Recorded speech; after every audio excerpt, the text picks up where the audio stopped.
Foi Kardec que inventou essa palavra. Então, a gente tem que honrar as origens, né, da doutrina. Não é uma origem qualquer, é uma origem de um cientista, né, um pedagogo, discípulo de Pestalozzi, lá na Suíça, durante quase 20 anos estudando pedagogia, para poder fundar uma doutrina e difundi-la pelo mundo. Agora a gente faz uma prática de terreiro, matando galinha, fazendo entrega, nada contra, mas também nada a favor, não. Eles chamam isso de espiritismo. Isso não é justo, né? Isso não é justiça, né? Então, espiritismo é espiritismo, práticas de terreiro são práticas de terreiro. Eu adoro Umbanda, comecei na Umbanda e continuarei adorando Umbanda, mas não é espiritismo. Espiritismo é uma doutrina, é uma filosofia e uma ciência. Tá bom? Vamos fazer a nossa vibração inicial, começar a palestra de hoje. Vamos falar sobre o Evangelho e livre-arbítrio. Como é que a gente faz essa corrente? A gente descruza os braços e as pernas. Vamos tentar fechar os olhinhos, procurando se envolver com a música.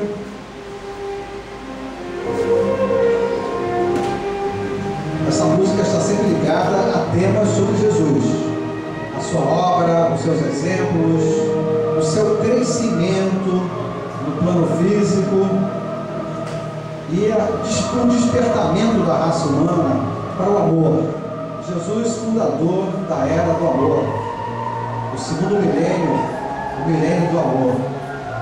Ele dizia aos seus apóstolos, quando os sentia contritos, tristes, preocupados com a missão que ia começar quando Jesus se fosse, ele dizia: não vos impacienteis, pois vós sois deuses. E repetia: vós sois deuses. Então brilhai a vossa luz, para que o vosso Pai seja glorificado pelas vossas santas obras.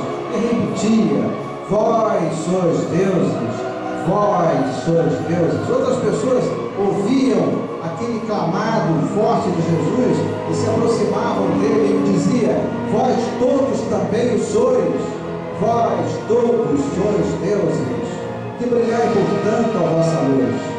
Então, irmãos queridos, nós somos igualmente deuses, somos também filhos de Deus. Então, façamos brilhar nesse momento a nossa luz divina. Brilhemos, irmãos. Imaginemos essa luz saindo de nós, chegando à nossa casa, à casa dos nossos vizinhos, dos nossos amigos, dos nossos inimigos também. Nós somos deuses. Possamos dividir essa luz, essa vibração com todos aqueles que nos cercam. Amigos, inimigos, felizes e infelizes, não importa. Somos todos igualmente deuses, filhos do Deus único, Criador do céu, da terra, todos os seres e coisas. Brilhemos então, irmãos, nós somos deuses.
E aqui estamos, Mestre Jesus, como sempre, humildes seguidores da casa, agradecidos pela oportunidade de aqui estarmos, possamos mais uma vez nessa noite difundirmos mais uma página dessa verdade que liberta e consola todos nós. Abençoa a nossa prática, Senhor, que Deus possamos iniciá-la com muito amor e humildade. Graças a Deus.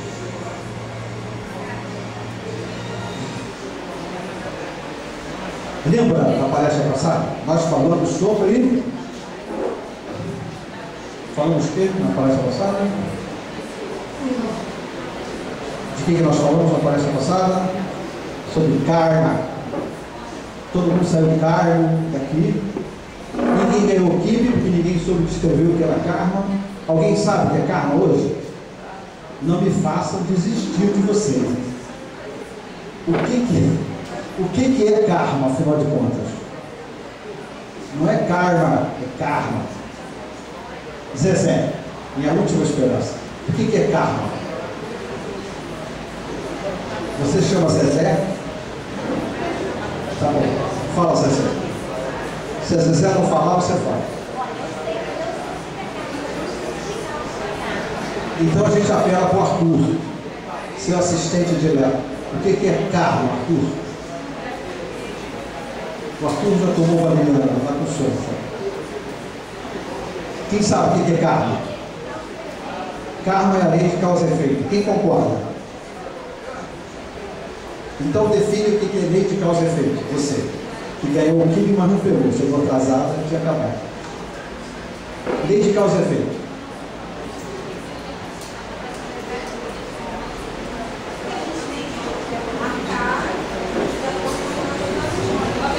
Lei de causa e efeito, olha que definição simples, mas precisa. É tudo aquilo que a gente tem que arcar em função das nossas ações. É exatamente isso, né? Jesus dizia, a cada qual segundo suas obras. Pintou, passou. Pintou bem, passou bem. Pintou mal, passou mal. Simples. Isso é pedagógico. Se você levar um tombo, você não vai sair mais de bicicleta. Não é assim que você fazia? Teu pai fazia contigo? Vivia com os joelhos todos amassados. E a bicicleta novinha foi. Ia sempre de castigo, sem bicicleta. Isso é tacanho demais, isso não é pedagógico. Isso é proibitivo. Se você passa por um pouquinho daquilo que você fez passar, você aprende a não mais fazer. Isso é pedagógico. Você pisou no dedão do colega. Ele tinha uma bela de uma unha encravada que você acabou de arrebentá-la. Um dia você vai contrair uma unha encravada e alguém vai pisar no teu dedão. Isso é pedagógico. É melhor do que você ir lá e pisar no dedão do teu colega. Isso é revide, isso é vingança. Sentiram a diferença? É a diferença entre a vingança e o aprendizado. A vingança só busca mais revide, busca mais violência. A lei de causa e efeito ensina a gente a não mais fazer sofrer aos outros e a nós mesmos. Estamos juntos? Só uma informaçãozinha. Você sabe que nós fizemos um blogzinho simplinho. Quem conheceu o nosso blog? www.blogspot.com.br. Sabe quantas pessoas estão assistindo as palestras? Mais de 1.200 pessoas assistindo a palestra. 5 palestras. Sabe quanto é que a gente gastou para fazer o blog? Nada. Quer dizer, algumas horas de madrugada, mas é isso. Isso para mim é lazer. E a gente espera quase 10 horas para carregar cada palestra. Porque o YouTube faz um stream, né? Faz uma varredura para mais de 1 milhão de pessoas. Né? Então, quer dizer, é uma forma de a gente difundir a doutrina mesmo. Se vocês puderem informar colegas, amigos, né? É uma forma da gente fazer a casa conhecida. Eu botei lá os dias do tratamento na casa. Uma forma de difundir o nosso trabalho, atrair mais pessoas, né? Que estão sofrendo, mas não sabem que existe uma casa no nosso perfil, pelo menos aqui. Aí a gente não tem dinheiro para fazer publicidade. Eu fiz uma... Depois que a palestra passou de meia hora, eles começaram a restringir. Com mais de meia hora de palestra, você é obrigado a fazer um contratinho de monetização. Sabe o que é monetização? Você autoriza eles a fazer pequenos anúnciozinhos no rodapé da tela. E a casa ganha 0,1% dos lucros da publicidade. Com isso a gente pode gravar, parece até 2 horas. Claro que a gente não ganha nem um centavo, mas pelo menos rentabiliza eles, né? Quer dizer, não é de graça, quer dizer, eles têm pelo menos os custos no processo dele, saudados a vida toda. Então, é uma forma de a gente difundir sem custos para a casa. Então, se vocês puderem difundir o nome da casa, www.núcleoespiritualista-cristão de Israel. Não esquece que não pode botar tio, né, no cristão, né? Gente reclamando que não chega no blog e vem uma mensagem assim: digite corretamente o seu blog. Um tio, né? Não tem tio ali, né?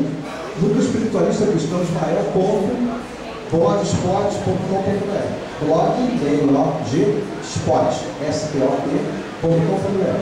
Tá? Vocês vão assistindo as palestras que a gente volta para... Eu levo mais ou menos 2 dias para conseguir colocar essa palestra lá, mas vamos lá, já tem 5. Fala. Tem gente copiando o DVD, entendeu? Começar a usar DVD, vai ficar rico. Então, é uma ideia também, quem quiser comprar para nós, tá, vamos pensar nisso, né? O importante é difundir, né, as verdades que libertam e consolam. Tem pessoas, 8 pessoas assistindo nos Estados Unidos, e nós, assistindo a palestra. Você é brasileiro, está viajando, tá? Porque a partir do momento que a gente autorizou rodapé com um anúncio, a gente começa a fazer publicidade dos temas. Essa palestra última sobre karma, deu mais de 400 pessoas publicando, né? Palestra sobre karma, o pessoal foi atrás, né? Então é importante dar tudo certo, é uma coisa que para nós não tem custo. E para mim é lazer isso aí, né? 2, 3 horas no lugar, estou lá carregando, 4 acordo rápido para ver se o Velox não voou, para ver se a Virtua não voou, porque voa aí começa tudo de novo, né? Mas então, voltando, entendemos o que é karma. Karma é uma lista, é uma programação de destino, né? O sinônimo mais próximo de karma é destino.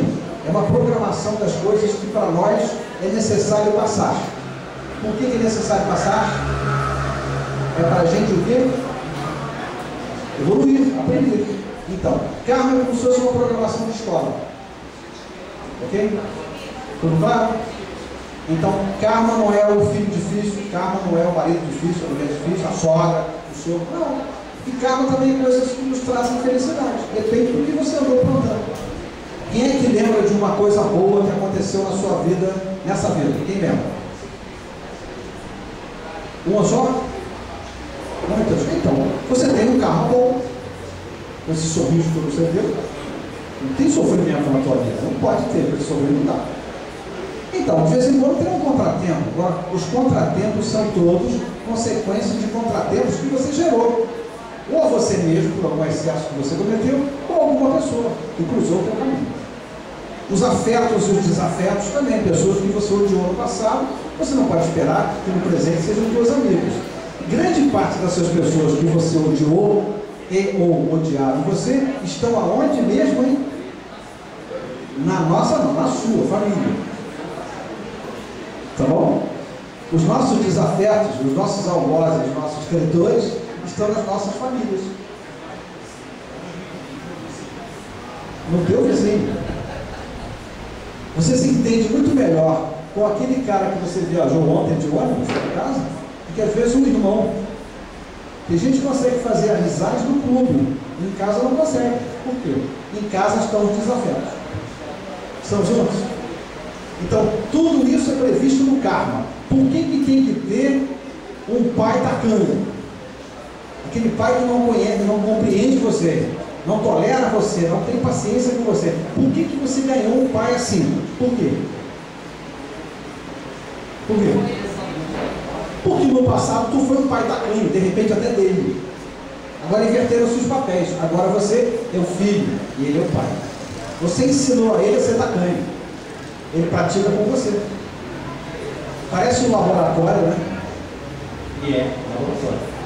Laboratório pedagógico. Estamos juntos? E Deus tem tempo de armar essas coisas? Não. Deus não tem nada a ver com isso. Deus é o Criador. O pessoal acha graça quando diz que Deus não tem nada a ver com isso. Deus é o Criador de todos os seres e coisas. Ele não para de criar novos seres, novos universos. Ele criou uma lei, um regulamento e uma estrutura pedagógica de fazer todos os seus seres crescerem.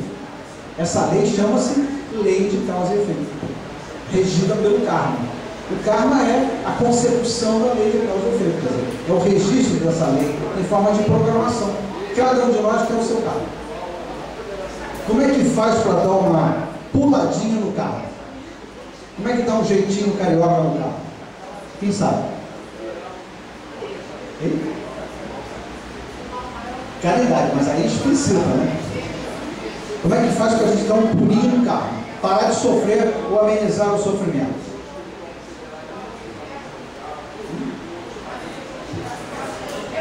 quando ele ia praticar caridade. Tá. Você copiou dele. Você Tá tá bom. copiando. Ah, desculpa. É que eu nunca tinha escutado isso. É que olha só, mas é que a gente dá um pulinho para frente, mas também dá um pulinho para trás, irmão. Não. Se você pratica a caridade, todos aqueles que convivem com você, vêm e aproveitam da tua bondade, da tua generosidade, da tua boa consciência, Mas da e tua quando eu simplicidade. penso mal? Quando você pensa mal, você está aumentando o teu karma. Então, mas aí como é que é a proporção assim? Como é que fica essa equação assim? Não, ninguém está dizendo para você pensar mal. Se você quer fazer caridade, está fazendo caridade. Tá bom, Se você está mas pensando mal, é uma outra falha que você está cometendo que você vai ter que resgatar depois. É um outro karma, não é aquilo. Mas se tivesse um termômetro medindo, aí eu venho aqui sábado de manhã, faço a caridade 1 hora. Aí eu saio daqui, fico zangado, engaço no trânsito, xingo, falo mal, penso mal, e aí aquele termômetro subiu. Como é que é na desce. escola? Como é que é na escola? Você estudou matemática e tirou 10 em matemática, mas não estudou português, tirou 4 em português. Você pode passar em matemática e ficar reprovado em português. O que português tem a ver com matemática? Complicou a vida de todo mundo? Na média, a gente pode passar de ano, né? Mas vai ter que repetir português. Matemática você vai para outro período, mas português tu fica aqui. Né? Ela fez uma caridade aqui no sábado, mas tratou mal o marido dela. Na próxima encarnação, eu vou tratar ela mal também, independente dela ter feito caridade. O karma é adquirido. O karma é adquirido do mesmo jeito. E eu não vou ter culpa nesse negócio. Não tenho culpa, eu sou anjinho, não tenho nada. Ela me maltratou, mas não tem dela. Ela que falou, não foi eu. Tá certo? Quer dizer, cada caso é um caso. Quer dizer, você precisa de melhorar a tua média em todas as matérias para passar de ano. Mas tem sempre matérias nas quais o professor é difícil, os alunos são capetas, ninguém explica direito para você, você tem uma dificuldade maior naquilo do que os outros colegas, porque você tem uma dívida a resgatar. Os caminhos dificultosos são sempre, como dizia Jesus, são os melhores caminhos. Por quê? Caminhos dificultosos são os melhores caminhos. Por quê? Aniversariante? Porque os caminhos dificultosos são os melhores caminhos. A dor resgata e aproxima mais ainda de Deus. O que vocês acham? E os caminhos fáceis, pavimentados, coloridos, perfumados, de porta larga, iluminados? Segundo Jesus, esses não são os bons caminhos. Por quê? Tudo muito fácil não presta. Aí tem laranja madura na beira da estrada. Porque nós estamos aqui na Terra para sofrer e não para ser feliz. O que vocês acham disso? Não. Nós estamos aqui na Terra para aprender. Felicidade ou tristeza é por tua conta. Quem é que era feliz na escola? Eu não era feliz na escola. Você não estudava? Você é feliz na escola? Tudo comigo foi um sufoco. Matemática, português, história, geografia. Eu tinha que estudar muito para conseguir passar. Eu tinha professores tacanhos. Eu via colegas maravilhados com as aulas. Eu odiava os professores. Por que será? Ali estava o meu karma. Nós temos uma afinidade. Ali estava o meu karma. Estudar, o sacrifício, o esforço. Quando eu passei para a faculdade, começou uma nova era na minha vida. Eu comecei a gostar de tudo. Eu mudei? Não. Eu resgatei o karma. Quando as coisas começam a ficar fáceis, depois de uma grande dureza, significa a fase da dureza acabou. Naquela faceta, naquele perfil, naquela matéria, pode começar outra dureza e outra. Então nós estamos sempre resgatando.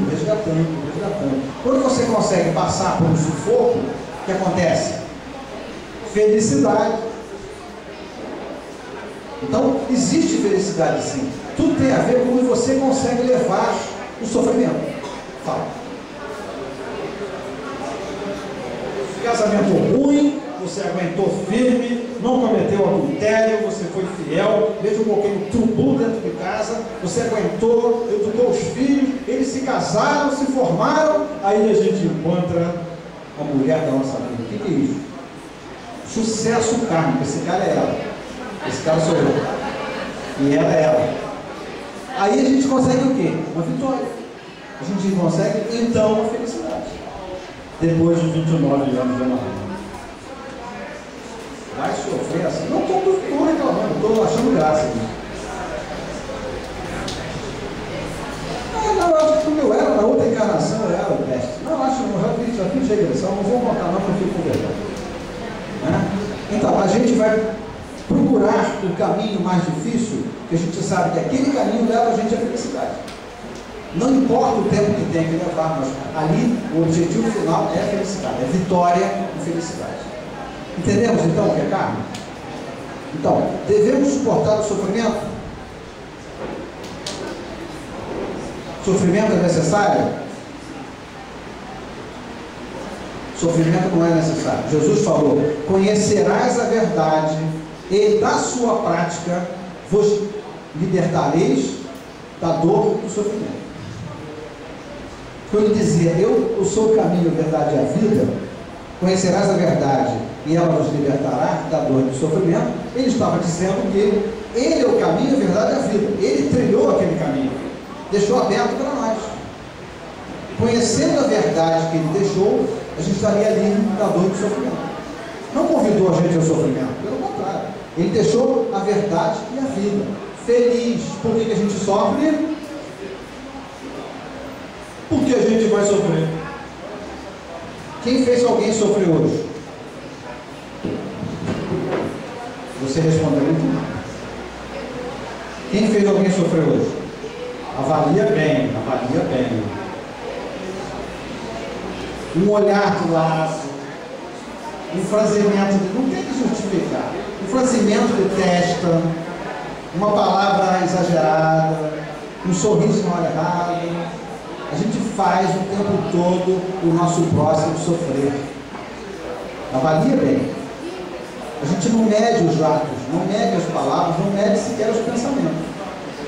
Estou errado? Esse sou eu, esse cara sou eu, não são vocês, é isso? A gente comete falhas o tempo todo, por isso que a gente não é feliz. Nós estamos sempre recebendo os retornos, eles vêm automaticamente, vibratoriamente. Ok? Na hora de... Fala, eu tenho uma dúvida. Pode falar algo.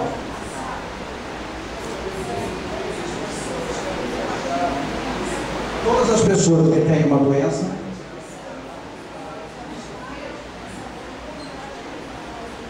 eu não gosto de usar essa palavra pagar, dá a impressão que tem uma contabilidade, né? A gente passa por doença que a gente de alguma forma atingiu o corpo da gente ou o corpo de alguém. Em algum momento você fez uma pessoa ou a você mesmo sofrer no passado. Você está vivendo hoje apenas uma consequência. Deus não manda doença para você. Deus não manda deformações físicas. Deus não manda idiotia. Deus não manda loucura. Deus não manda câncer. Não. Nós passamos pelas consequências dos nossos atos. Sempre, sempre, sempre, sempre. Não tem doença sequer genética. Não existe. Não existe sofrimento genético. Não existe. Cientificamente comprovado. Não existe sofrimento genético. Existe karma familiar. Outra coisa, vamos falar disso melhor.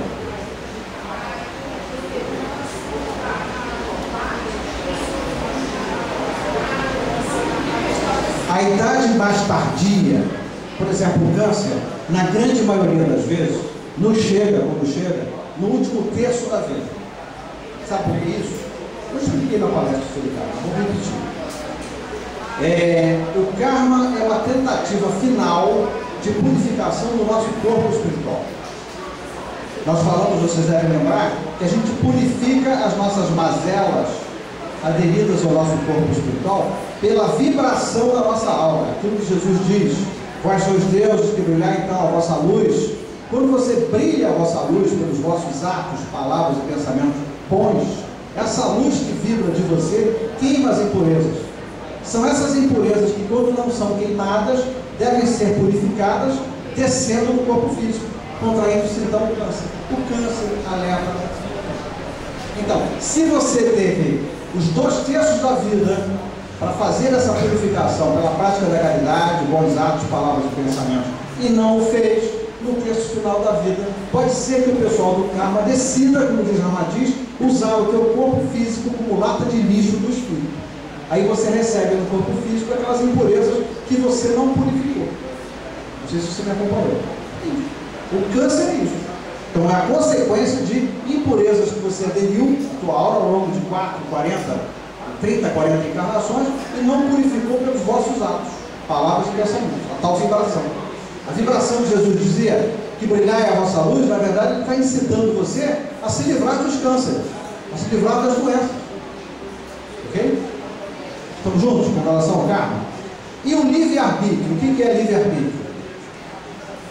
O ser humano é o único ser da criação que tem livre-arbítrio. O que quer dizer isso? Livre escolha. Nós podemos escolher entre assistir palestra e ficar em casa tomando chopp.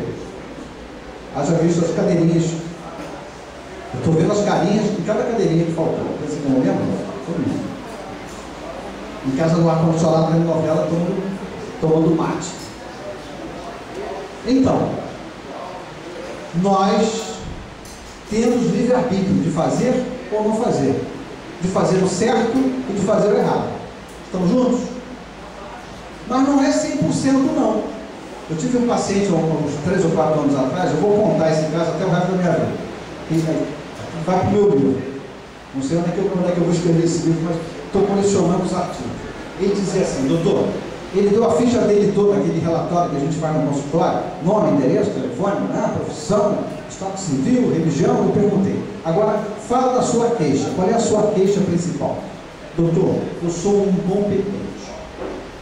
Eu cheguei a essa conclusão. Eu sou tão incompetente que eu já tentei me suicidar 4 vezes e não consigo me suicidar. Aí contou a última vez.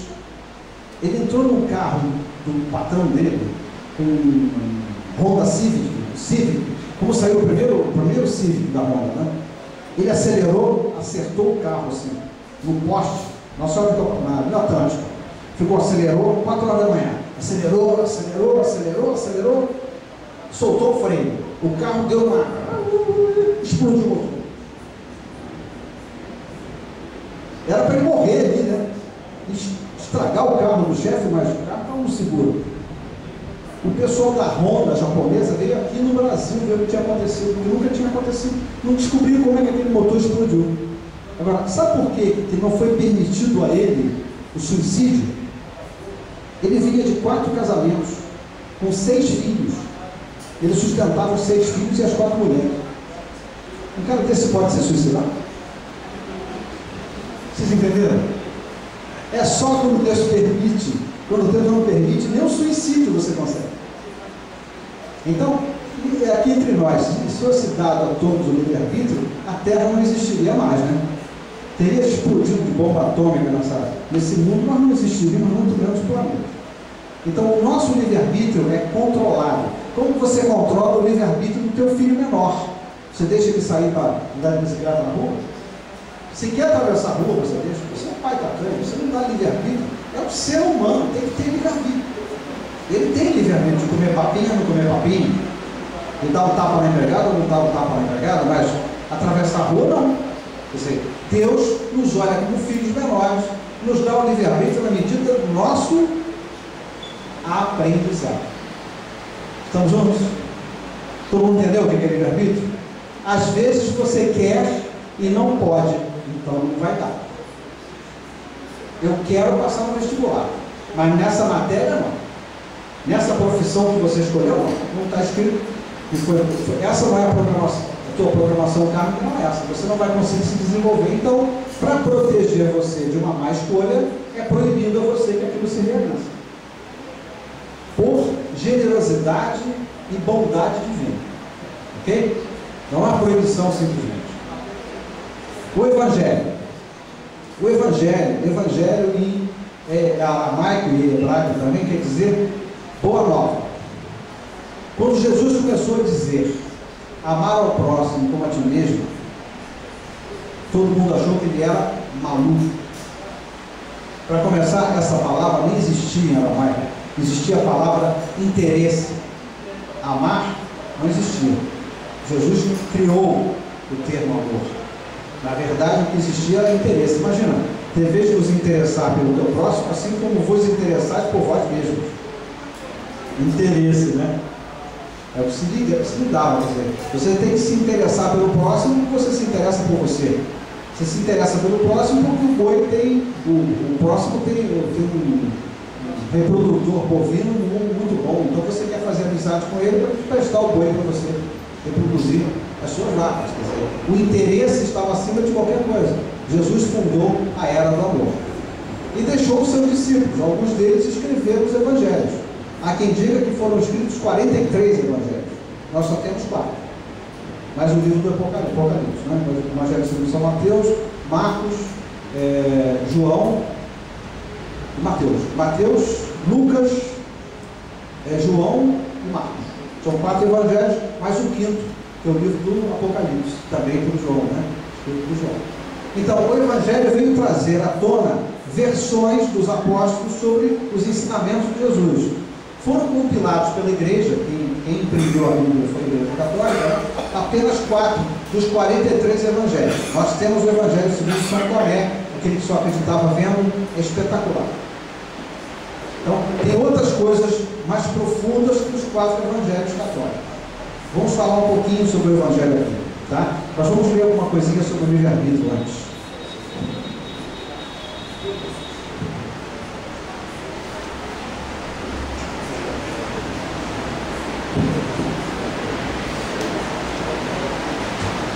O Livro dos Espíritos, Allan Kardec. O livre-arbítrio. Pergunta 843. Tem o homem o livre-arbítrio de seus atos? Resposta. Pois que tem a liberdade de pensar, tem igualmente a de obrar. Sem o livre-arbítrio, o homem seria uma máquina. 844. Vocês entenderam isso? Se a gente não tivesse ordem, né? Não tivesse razão e poder de decisão, como é que a gente poderia se sentir racional, se sentir inteligente? Nós seríamos autômatos, né? Seríamos comandados, tutelados por alguém. Então, Deus nos dá uma porção, né, do livre-arbítrio, não total, não 100%, para a gente ir sentindo cada vez mais responsabilidade sobre os nossos atos. Tá bom? 844. Do livre-arbítrio goza o homem desde o seu nascimento? Resposta. Há liberdade de agir, desde que haja vontade de fazê-lo. Nas primeiras fases da vida, quase nula é a liberdade, que se desenvolve e muda de objeto com o desenvolvimento das faculdades, estando seus pensamentos em concordância com o que a sua idade reclama. A criança aplica o seu livre-arbítrio àquilo que lhe é necessário.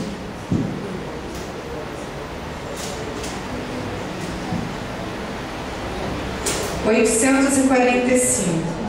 Não constituem obstáculos ao exercício do livre-arbítrio as predisposições instintivas que o homem já traz consigo ao nascer? Resposta. As predisposições instintivas são as do espírito antes de encarnar. Conforme seja este mais ou menos adiantado, elas podem arrastá-lo à prática de atos repreensíveis, no que será secundado pelos espíritos que simpatizam com essas disposições. Não há, porém, arrastamento irresistível, uma vez que se tenha a vontade de se resistir. Lembrai-vos de que querer é poder. Vamos ler alguns trechos do Evangelho segundo São Mateus. Por que a gente escolhe sempre São Mateus? Porque Mateus era de origem grega. Ele tinha um escriba. Lembra que era escriba? Aqueles que escreviam. Nem todo mundo sabia escrever, né? Muitas vezes também não sabia ler. Mas Mateus tinha um primo escriba. Então ele ditava o texto em grego e Mateus escrevia em grego. O grego era uma língua muito mais rica que o aramaico, né? A língua que Jesus falava. Jesus não veio na Grécia, né? Veio em Israel, lá só tinha o aramaico mesmo. Então, esse evangelho ficou mais rico, mais completo em informações, tá? Vamos lá. Evangelho segundo São Mateus, capítulo 5, versículos 1 a 12. As bem-aventuranças. Vendo Jesus as multidões, subiu ao monte e assentou-se. Aproximaram-se dele os seus discípulos, e ele começou a ensiná-los, dizendo: Bem-aventurados os humildes e simples, porque deles é o reino dos céus. Bem-aventurados os que choram, porque eles serão consolados. Bem-aventurados os mansos, porque eles herdarão a terra. Bem-aventurados os que têm fome e sede de justiça, porque eles serão fartos. Bem-aventurados os misericordiosos, porque eles alcançarão misericórdia. Bem-aventurados os puros de coração, porque eles verão a Deus. Bem-aventurados os pacificadores, porque eles serão chamados filhos de Deus. Bem-aventurados os que sofrem perseguição por causa da justiça, porque deles é o reino dos céus. Bem-aventurados sois vós, quando vos injuriarem e perseguirem, e mentindo disserem todo mal contra vós por minha causa.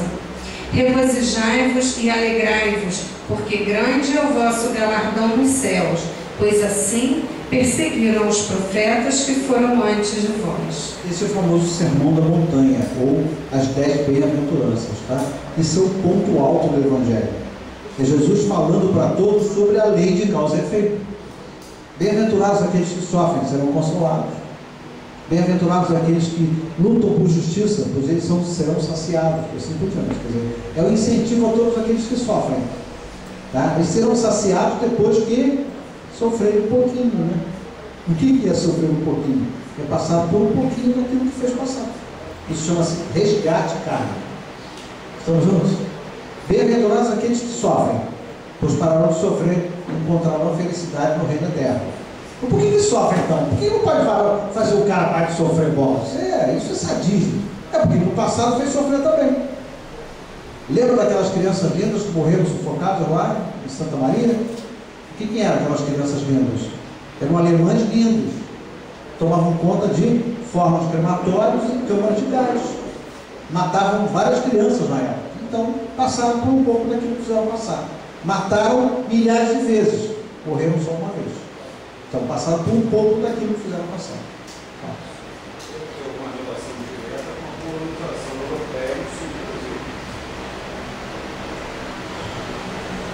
Não tem nada a ver. Só que a Europa está se dividindo em outros países, está afundando a Europa. A Europa, ao longo do terceiro milênio, vai toda afundar. Então, já estão nascendo imigrantes, né, europeus do Brasil, com certeza. Tá? Então, era aqui que tinha que acontecer. Eles estavam todos na colônia alemã e polonesa. Eram alemães e poloneses, egressos, né, de famílias de poloneses e alemães que tomavam conta de... Inclusive, era mesmo aqui, naquele domingo para segunda, justamente era aniversário de 62 anos da libertação dos últimos prisioneiros de Auschwitz. Os últimos, aqueles cadáveres vivos ainda, né, estavam sendo libertos lá 62 anos atrás. Quer dizer, na libertação daqueles e a liberação do campo de concentração, houve um resgate de carne com 200 e poucas pessoas. Né? Quer dizer, é lei do carne em ação. Okay? Então, Sermão da Montanha. O que mais? Agora Vejam que o Evangelho de 2013 anos está bem atualizado, né? Fala dos problemas que nós vivemos hoje, todos. Né? Agora capítulo 5, versículos 13 a 15. Portanto, se trouxeres a tua oferta ao altar, e aí te lembrares de que teu irmão tem alguma coisa contra ti, deixa diante do altar a tua oferta. Vai primeiro reconciliar-te com teu irmão, depois vem e apresenta a tua oferta. Reconcilia-te depressa com teu adversário, enquanto estás com ele a caminho, para que o adversário não te entregue ao juiz. Quando é que a gente tenta orar e não consegue, hein? Já sentiram isso? Eu não consigo orar, não estou conseguindo orar. Sabe o que quer dizer isso? Coração cheio de rancor e mágoa. E às vezes ódio. E às vezes muito ressentimento. Quando você não está com o coração em paz, você não consegue energia suficiente para emitir um pensamento positivo. E a oração é uma emissão vibratória de onda eletromagnética, sai pela tua glândula pineal, a tua epífise, gera onda eletromagnética. É com essa onda eletromagnética que você tenta atingir a divindade. A oração não chega ao seu objetivo se você não tem energia para isso. O ódio, o rancor, o ressentimento, a mágoa deteriora essas energias. Então não foi à toa que Jesus falou: antes de fazer a oração, ou antes de botar a tua oferenda no altar, porque os judeus só faziam a oração depois que botavam como oferenda, né? Na verdade, a oração era uma negociata, né? Eu botava lá um porco, um suíno cevado, bem alimentado com cevada, bem gordinho lá na escadaria lá do templo, aí eu podia fazer a prece. Eu ia ter certeza que Deus ia me atender, porque eu botei o meu porco mais cevado, botei lá.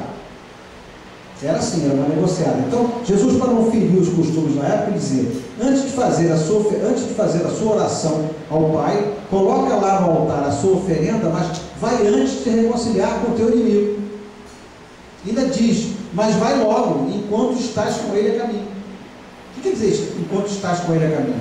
Enquanto estás nessa encarnação. Não deixe inimigo para outra, ele vai ser teu inimigo espiritual. Vai ser o teu obsessor quando desencarnar. Então, antes de você fazer qualquer pedido ao Pai, reconcilie-te com o teu inimigo. Estamos juntos? Entenderam por quê? É metafísico. Com mágoa e rancor você não consegue orar direito. Quem já passou por isso aí? Uau! A quantidade de honestos está aumentando, né? O pessoal já perdeu o medo do desodorante vencido. Muito bom. É porque o ventilador desligou, né? Não tem vento. Vamos lá. Capítulo 6, versículos 5 a 8. A oração. E quando orares, não sejas como os hipócritas, pois gostam de orar em pé nas sinagogas e nas esquinas das ruas para serem vistos pelos homens. Em verdade vos digo que já receberam a sua recompensa. Mas tu, quando orares, entra no teu aposento e, fechando a tua porta, ora a teu Pai que está em secreto. E teu Pai que vê secretamente te recompensará. E orando não useis de vãs repetições, como os gentios que pensam que por muito falar serão ouvidos. Não vos assemelheis a eles, pois vosso Pai sabe do que necessitais antes de lhe pedirdes. Aí a gente entende porque a gente fala que oração é para ser orada. Tá? Tem gente que faz oração assim.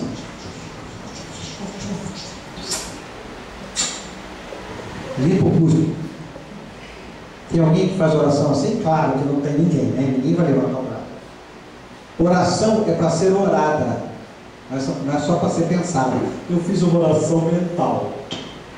Tu acha que tem algum santo, alguma santa, que Deus, Jesus, fica concentrado na tua mente para tentar captar o que você está mentalizando? É isso? Santa presunção, né? Então Deus não ouve as minhas preces mentais, não. Tem que ser orada. Daí o nome oração. Oração sai aqui, ó. Oral. São juntos? Por isso que Jesus disse: não oreis em pé nas sinagogas, nem nas esquinas, pois os fariseus e os escribas o fazem, pensando que é pelo que eles dizem, pelo rigor, pelo vernáculo deles, que Deus vai atendê-los. E não é assim. Ora em separado, nos seus aposentos. Não useis de vãs palavras, por mais sofisticadas que sejam.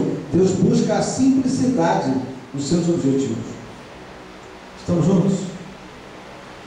Jesus só ensinou uma oração, né? Oração do Pai Nosso, tá bom? É para ser falada, orada, não é só para ser mental, não. Isso não existe. Oração mental não existe. Claro, nos tratamentos, nas correntes mediúnicas, no tratamento mediúnico lá no centro, claro, está todo mundo num elo, numa corrente, todo mundo sintonizado com os guias espirituais. Aí sim, tem muitas informações que a gente trata mentalmente. O teu próprio guia espiritual pode passar para vocês orientações mentais, sim, mas ele não capta de vocês o que você está pensando. Não, ele não tem autorização divina de invadir a tua privacidade mental. Nem o teu guia espiritual, muito menos os obsessores, graças a Deus. Tá bom? Mas eu leio o pensamento de alguém. Quando começa a chegar 9 horas, 10, eu leio. Começa a lembrar das novelas, começa a emitir umas vibrações meio trevosas. Aí eu sinto isso. Capítulo 7, versículos 21 a 23. Os falsos profetas. Nem todo que me diz, Senhor, Senhor, entrará no reino dos céus, mas aquele que faz a vontade de meu Pai que está nos céus. Muitos me dirão naquele dia, Senhor, Senhor, não profetizamos nós em teu nome? Em teu nome não expulsamos demônios? Em teu nome não fizemos muitos milagres? Então lhes direi abertamente, nunca vos conheci. Apartai-vos de mim, vós que praticais a iniquidade. Todo mundo entende o que é iniquidade? É o antônimo, né, de equidade ou igualdade. Jesus tinha um receio muito forte que os apóstolos, com aqueles poderes mediúnicos que Jesus entregou para eles, de curar os doentes, afastar os demônios, ressuscitar os mortos, Jesus tinha medo que os apóstolos caíssem em tentação e começassem a fazer prosélitos. Que isso? Ajudar os bonitinhos, não ajudar os feios. Os bonitinhos, que desse alguma coisa para eles. Naquela época, Jesus já se preocupava com corrupção. Imagina se São Pedro começa a ajudar aqueles que dão uma canoa nova para ele, né? São Mateus começa a ajudar aqueles que pagam impostos mais altos, e os outros pobretões, que não tem a quem ajudar, acabem não recebendo ajuda. Então Jesus dizia, afastai-vos de mim, e dizia, né, se alguém fizesse a iniquidade, ele diria lá em juízo, afastai-vos de mim, vós que cometeis a iniquidade. Então, hoje no mundo, o mundo é um mundo de iniquidades. Ninguém trata todo mundo por igual. A gente trata em função das simpatias e antipatias. Estou errado? Então, nós estamos sempre nos envolvendo com simpatias e antipatias. A gente gosta de A, mas não gosta de B. Porque a pessoa A sorri, a pessoa B fica séria. De repente, um dia que você precisa de ajuda, é a pessoa séria que te ajuda. A pessoa ri não quer sempre rir, mas está longe de você. Concorda? Então, vamos abrir os nossos olhos para não cometer a iniquidade. Temos que agradar ao nosso próximo, temos que amar ao nosso próximo. Jesus dizia, amai ao próximo como a ti mesmo, amai também aos vossos inimigos. Por quê? Quem são os nossos inimigos de hoje? Quem são? Quem são os nossos inimigos de hoje? Aqueles a quem a gente fez mal em outras vidas. Às vezes nessa também, né? Mas quando é nessa a gente lembra. Ah, tu não gosta de mim porque eu fiz aquilo contigo. Dá para tu me desculpar, foi mal e tal, a gente quebra o galho. Agora, e quando a gente não lembra? É aquele cara que tem uma antipatia visceral por você. Alguém que sente isso de você? Você sente que o cara não acha você simpático. Você sente que o cara não gosta de você. Chato? Né? Quem mais? Você? Aí eu falo, o que eu faço? Não gosta de uma cara feio, chato. Você também? E o pior é que a gente consegue viver, né? Sempre se achando antipático para A, ou para B, ou para C. Mas Jesus dizia que a gente deve ir atrás dessas antipatias e tentar transformá-las um pouco, amenizá-las um pouco. Como é que a gente faz para amenizar antipatias por nós, hein? Como é que faz? Amenizar antipatias por nós? Faz um bem a uma pessoa, né? Como é que a gente faz bem a uma pessoa que não quer ver você morto? Orando por ela, covardia. Covardia orar por ela. Não adianta orar por ela. Tu tem que ser um tete a tete com ela. Pedro perguntou, Pedro foi atrás de Jesus nesse dia, quando Jesus falou amar ao próximo, mas a ti mesmo, amar também aos seus inimigos. Pedro era um cara muito forte, grosseiro, né? Então tinha muito inimigo, né? Um cara forte, né? Se fazia muitas vezes impor pela força, né? Pedro foi atrás de Jesus, Pedro enchia a paciência de Jesus. Mas mestre, como é que eu vou fazer para transformar um inimigo em amigo? Jesus disse, não é muito fácil, mas você deve tentar até 3 vezes. Na primeira vez, procura chegar até ele, se desculpar com ele, mesmo não lembrando do que você possa ter feito. Tenta um approach, tenta uma aproximação. Poxa, eu sei que você não gosta de mim, mas alguma coisa eu te fiz, você lembra de eu ter te feito alguma coisa de mal? Eu queria tanto ser teu amigo, vamos tomar uma Guaraná, vamos tomar uma Coca-Cola e tal. Se você sentir que tem uma reação, o cara quer mais que você desinfete dali, você sai, né, de orelha murcha, não se rebela contra ele, vai embora. A segunda tentativa, arranja um amigo comum aos dois e pede a intercessão de um amigo. Isso Jesus contando para Pedro, Evangelho segundo São Pedro, São João, Evangelho segundo São João. Jesus explicando para Pedro como é que deve ser feito. Segunda tentativa, intervenção de um amigo. Se mesmo com a intervenção de amigo o cara rechaçar você, não querer papo, procura a igreja dele, procura a religião dele, pede a intercessão de um religioso da seita que ele siga. Se mesmo nessa terceira tentativa você não conseguir se aproximar, segue o teu caminho e se afasta dele. Legal? E se for na família, é difícil, né, se afastar de alguém da família, né? Mas a gente consegue. Quando é necessário, a gente consegue. Para não ter mais briga, para não ter mais revolta, não ter mais embates, né? A gente consegue conviver, mas sem muita conversa, bom dia, boa tarde, boa noite, nada não. Melhor do que brigar o tempo todo. Ok? Estamos mais? Quem já fez as 3 tentativas aí e não conseguiu? Deixa o pessoal responder a pergunta. Alguém já fez as 3 tentativas e não conseguiu? Só eu? Então bota a minha viola no saco e vou cantar e eu estou felizinho. Sou eu que não tentei? Mas alguém já tentou? Tentou? Conseguiu? Legal, muito bom. Depois você me conta como é que foi. Fala. Antipatia trocada por um preconceito. Isso aí dá uma tese de mestrado. Uma antipatia trocada por Márcio, uma antipatia trocada por um preconceito. Você vai explicar, vai acabar com a palestra, não tem mais tempo.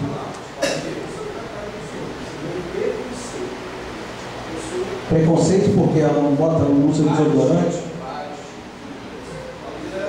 O preconceito normalmente tem uma causa. Se é uma causa que você conhece, tenta controlar o seu preconceito. Preconceito é uma... Ah, sim, se ela tem um preconceito contra você, bom, se você não conhece a causa do preconceito, então é um problema dela, não é um problema teu. Não, aí não, isso não é uma antipatia, isso não é uma antipatia, isso é um preconceito. Ela não gosta de gente com a tua cor, tudo bem. Espero que na próxima encarnação você nasça com uma outra cor. E você vai tentar se aproximar dela. Quer dizer, ela não tem uma inimizade direta por você.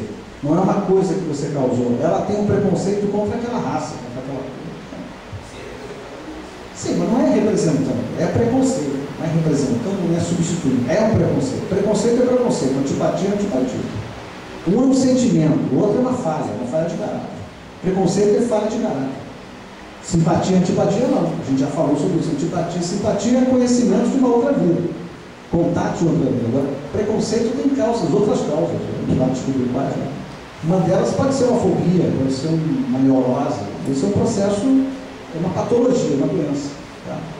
Não é uma deficiência de emoção, é mais de caráter. Tá? Não é. Preconceito não é inveja. Inveja é inveja. Preconceito é preconceito. Antipatia são 3 coisas distintas. Tá? Eu, por exemplo, estou invejando essa corrente no teu pescoço. Estou invejando. Eu não. Vai arranjar os meus cabelinhos. Vamos continuar? Vamos conversar mais sobre isso. Isso dá um desdobramento que não cabe aqui, não tem mais espaço. Jesus e João Batista, capítulo 11, versículos 12 a 15. Desde os dias de João Batista até agora, faz-se violência ao reino dos céus, e pela força apoderaram-se dele. Pois todos os profetas e a lei profetizaram até João. E se quiserdes dar crédito, ele é o Elias que havia de vir. Quem tem ouvidos para ouvir, ouça. As velhas escrituras, os textos mais antigos, diziam que antes de Jesus chegar até nós, Jesus, Filho de Deus, etc., antes de ele chegar até nós, um rei conquistador, Elias, de quase 1000 anos, desencarnado, voltaria para apresentá-lo ao povo. Como é que alguém ia entender que João Batista, que não tinha nada de rei, era humilde, vivia na floresta comendo mel, se vestindo de lã de ovelha, ele era o Elias que havia de vir, ou seja, reencarnou Elias como João Batista, batizou Jesus e apresentou Jesus como Filho de Deus. Ali Jesus fala sobre a reencarnação, legitimamente. Essa Bíblia é uma Bíblia evangélica, me foi dada por um amigo evangélico. Ele odiou esse título da Bíblia, porque eu abri essa Bíblia logo no Evangelho segundo São Mateus e falei, ó, você quer falar mal do Espiritismo? Não fala não, está aqui, ó. Jesus falando que Elias João Batista era o Elias que havia de vir e veio e ninguém o reconheceu. Estamos juntos? Veja como o Evangelho fala de reencarnação. Está aí. Tem mais algum? Estamos juntos? Então João Batista era aquele rei conquistador Elias, rei dos judeus na época, né? Voltando, Bíblia evangélica falando de reencarnação. O cara ficou triângulo aqui. Não, então você me devolve essa Bíblia? Não, essa é minha. Você fez dedicatória, tem uma dedicatória na primeira página. Assim vão quase 20 anos. Essa Bíblia eu vou ler até o resto da minha vida. Vou chamar atenção para a reencarnação na Bíblia evangélica. A família de Jesus, capítulo 12, versículos 46 a 50. Falando ele ainda à multidão, sua mãe e seus irmãos estavam do lado de fora, pretendendo falar-lhe. Disse-lhe alguém, tua mãe e teus irmãos estão lá fora e querem falar-te. Porém, ele respondeu ao que lhe deram o aviso, quem é minha mãe e quem são meus irmãos?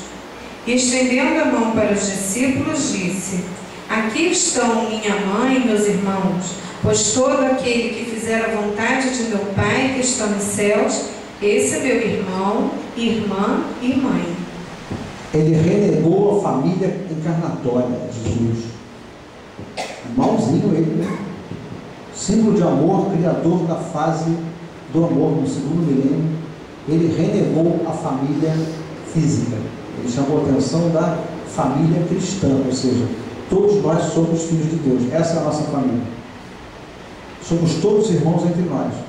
Na verdade, foi a primeira vez que Jesus jogou a túnica no chão, enraivecido. E os irmãos estavam lá fora, querendo atrapalhar o trabalho dele. Estavam pregando na sinagoga. Porque os irmãos de Jesus, vocês não sabem, mostrar a Bíblia, mas Ramatiz conta naquele livro Sublime e Peregrino, que vocês devem ler, só sobre Jesus, ele conta que os irmãos mais velhos de Jesus, fruto do primeiro casamento de José, viviam atrás de Jesus, querendo acabar com ele.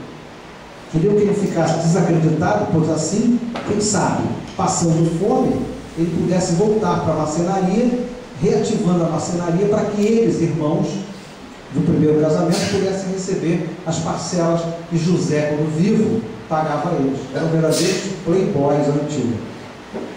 Então tentavam queimar o filme de Jesus, para Jesus poder trabalhar novamente para eles. Acompanhado? Então nesse momento Jesus resolveu renegar a família física, ou seja, o meu pai, na verdade, circunstancialmente foi meu pai nessa encarnação. A minha mãe, circunstancialmente, mas a minha mãe é Maria, o meu pai é Deus, meu irmão mais velho, Jesus. Estamos juntos? Quem é o nosso pai? Quem é a nossa mãe? São aqueles que nos deram a vida, né? Nos devolveram a vida nessa encarnação. E tem que nos honrar, nos educar, nos alimentar. nos dar valores, né? Pelo exemplo, pelo estudo, para nos colocar no mundo. Essa é a tarefa dele. Depois se vão. O nosso Pai realmente é Deus. Os nossos irmãos são todos nós que convivem conosco. Também as plantas, também os animais. Estamos juntos? Vamos encerrar fazendo aquela limpeza geral. Vamos fechar os olhinhos e colocar aquela música. E vocês vão pensar nos seus familiares, no seu ambiente familiar. Procurem visualizar mentalmente os seus familiares, dando preferência àqueles que estejam de alguma forma atentados, sofridos, enervados, depressivos, que estejam passando por algum tipo de sofrimento. Tentem imaginá-los felizes, de bem com a vida, de bem com vocês. Abrimos o espaço por caridade, possamos aproximar até mais todo e qualquer irmão desencarnado, que por esteja necessitado de ajuda. Eles possam ser trazidos, envolvidos e encaminhados ao plano espiritual. Essa conversa que vocês estão ouvindo lá atrás, na verdade, são esses irmãos que nós estamos atraindo, chegando, incorporando lá atrás, os incorporadores, sendo doutrinados pelos doutrinadores, encaminhados ao plano espiritual. Vamos em paz, irmãos queridos. Respirem profundamente. Vamos pensar agora no nosso ambiente de trabalho. Novamente, imaginem colegas, chefes, patrões, principalmente as pessoas que têm dificuldade de relação com vocês. Procurem imaginá-los também, felizes, de bem com a vida, de bem com vocês. Tentem imaginá-los um a um, todas aquelas fisionomias, dando preferência àqueles que estejam adoentados, sofridos, ou aqueles outros que têm algum tipo de dificuldade relacional com vocês. Venham em paz, irmãos queridos, a nossa casa é uma casa de caridade, que abençoa, orienta e encaminha todo e qualquer irmãozinho desencarnado que seja. Sintam-se envolvidos por essas luzes e encaminhados ao plano espiritual, que poderão encontrar a felicidade merecida. Respirem profundamente, vão em paz, irmãos queridos. Vamos agora pensar nas imediações da sua casa, nas vizinhanças, de frente, de lado, de trás, vizinhos de apartamento no mesmo andar, no andar de cima, no andar de baixo, de casas à frente, atrás, aos lados. Possamos imaginar novamente a fisionomia desses irmãos.